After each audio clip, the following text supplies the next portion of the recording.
I was 18. I met this girl. To me, she was the most beautiful girl in the world. And after 4 days being together, one evening with the moon shining bright and the stars out, we were at the top of a mountain, I proposed to her and she said yes. It's been a happy marriage, and I couldn't have done the things that I've done without her.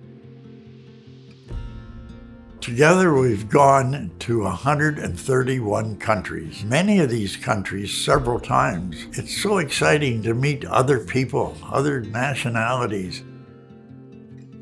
At 6 years old, I'd make a small little newspaper, and I had about 8 clients that would pay me 2 cents every month to take them a little newspaper that I printed. It all started like that. It was in 1947 I got my first byline. Preston Times was the first. The Galt Reporter, I was even the weatherman for them. I'd have to look out the window and say, I think it's going to be a good day. Then I wrote for the Kitchener Record and the Toronto Star. Oh, writing took me around the world.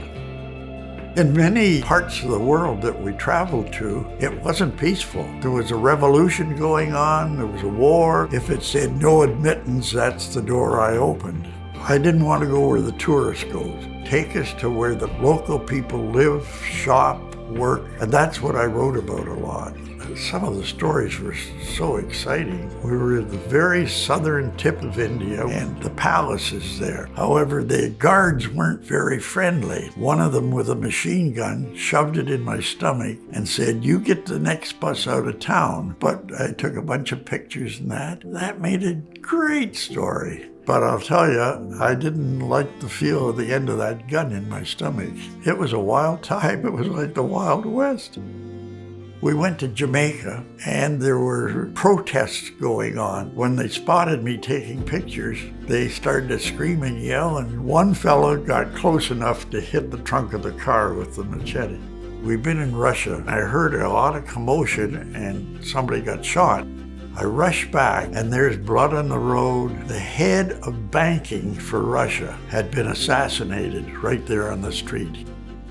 I said to Lillian, pack your clothes, we're going home, because I can't send this story in any way that the Russians wouldn't know. If they knew I had this, I'd be in jail. There's stories everywhere, if you've got a good imagination how to put it into words. I got a number of awards. Queen's Golden Jubilee Award for community service. I've got the City of Cambridge Bernice Adams Award for my writing. But all the way along through this, I was very involved in children's work. Reading is a must. It's the key to all education. For 10 years, 2 days a week, I volunteered to go to schools all over the province, do ventriloquism. This was a real thrill. I had the most exciting life of anybody I know. And Lillian was with me at all of these things. Marriage is forever, but you need to be a team. We're equals. She inspires me in everything. And everything I've written, thousands of newspaper articles, 6 books, she has edited everything for me. Still writing. I have a book in my computer, and there's another story I'd like to write about 3 other fellows here. They don't think they have exciting stories, but I'll tell you, it's going to be one of the best books. There's a story everywhere. Looking back on life, make friends with good people. Read, and read all through your life. You got to keep your mind working. Be kind to people. Be kind to others. It doesn't cost anybody anything to be nice to somebody.